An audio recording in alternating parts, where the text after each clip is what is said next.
I stayed at the Twilight Swan House in St. Helens, Oregon. I booked the house after managing to get a cancellation, so I was able to stay at the house 6 weeks after booking.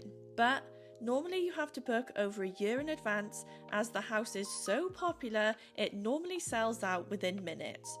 So I was very lucky to get a spot. It was so surreal to be in the house as I recognised everything straight away, and I love how it's been kept the same as in the movies.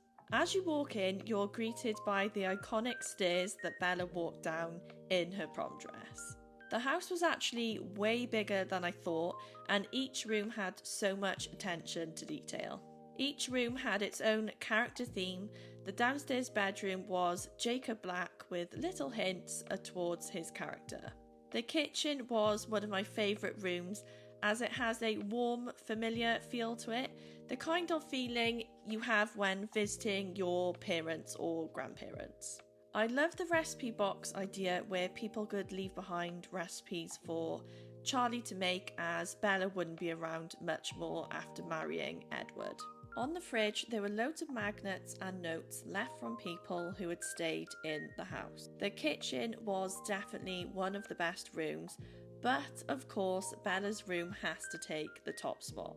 Next, we moved on to the dining room, which had a lot of little trinkets in the cupboards and photographs from the scenes in the movies.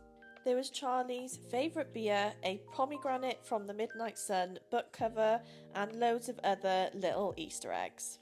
The record player was a nice touch, and of course we put the Twilight one on straight away while exploring the house. Next was the living room, and I saw on Instagram that the blanket on the left wall was recently donated that featured in the Christmas scene in Breaking Dawn. It was very homely and had a lovely view of the forest out the back of the house.